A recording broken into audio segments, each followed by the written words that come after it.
Fiston akaba yambaye umukandara w'ubururu numwe mu bakinyi bitabwaho cyane abantu batezeho ko ashobora kugira ibintu akora bikomeye kikiri kikubwira ko Ntwari Fiston ngira ngo uranamuzi. Ntwari Fiston nkuko tukina akinija no mukino babona ko yahise atsinda agira donc yataka.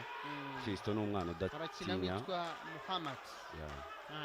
Fiston n'umwana udatinya, Fiston n'umwana ufite tekinike nziza, n'umwana ugira ishyaka, donc kandi afite na tayi nziza ibimwemerera kandi afite n'abakoci beza. Aha ngaho umutoza ababajwe nuko urabona ko asa n'umufasha kandi birahanirwa. Agiye kumwataka uriya mukodi uwo muri Cote d'Ivoire urabona kuri yamufasha. Biriya rero bituma bamuhanira yuko amufasha gufatana na biriya. Okay.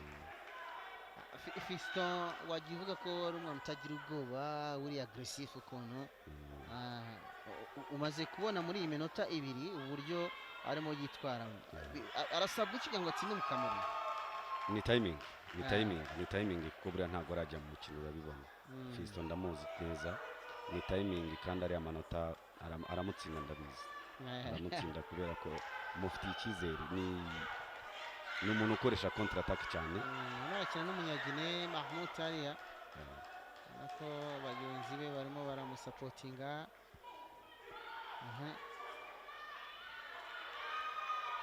Ejo twabonye mugenzi we hariya w'umunyarwanda nawe bakinnye ariko baje gutsinda asa naho ubona afite ikintu cya niba ari ubwoba cyangwa se ikintu cyo kudatuza ni igihunga kubera ko ntabwo nakubeshya twese twari twamushyizeho pressure dushaka yuko niwe wa muntu wa mbere wenyine twabona gushobora kubona umudari wa mbere ku munsi w'ejo kugira ngo uravuga fani n'ibyo Halfan. Mu by'ukuri twese buri munyarwanda wese yamushyiragaho igihunga amubwira ati ni wowe dutezeho Rwanda nziza ya mbere kuza kwiririmba, ariko ni chance yagize ntabwo ari kubera akaruhuko. Inota riracyari rimwe mu gihe ubabaye abiri yacu y'abanyana Fiston. Nibyo Fiston yagize abiri nibyo. Urya abonye riya nota ringi twanya ngo udusobanurire aribonye gute? Amute ibyo bita kizami ni igipfusi cy'imbere yataka ku gahanga.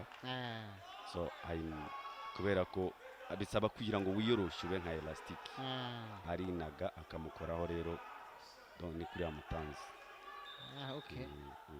Ko nabonye ari gasore gafite timing imeze neza na aggressivity yako, uriko ntabwo bagafite Fiston. Ubundi kugira ngo uraza kumubona wabibonye ngira ngo ubone kugira rero Fiston ni ikintu afite nk'intwari. Abo ni abafana arimo bagenda bafana cyane bati komereza aho umufana w'u Rwanda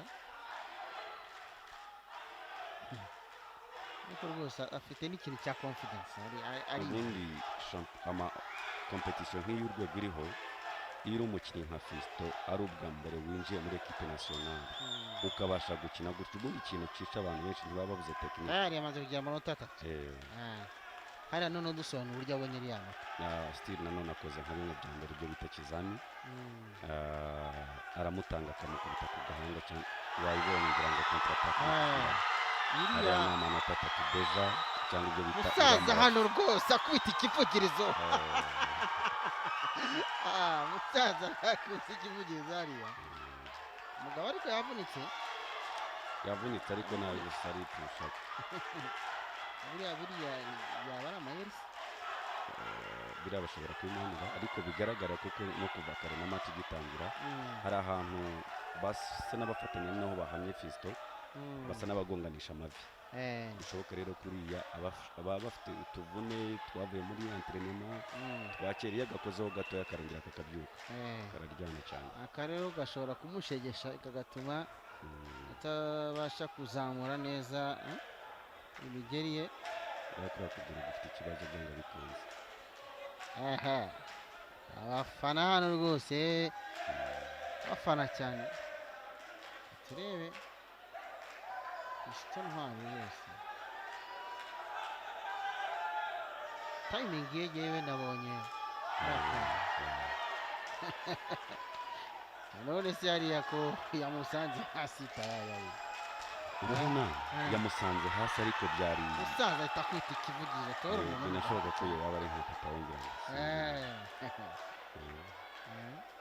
ngo amaze kuba amanota 6 kuri 1 urabibona tayari bamutsinze yamaze gutsinda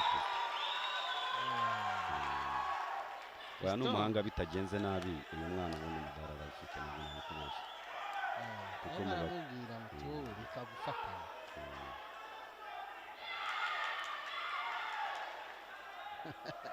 timing uburyo ayikoze hariya rwose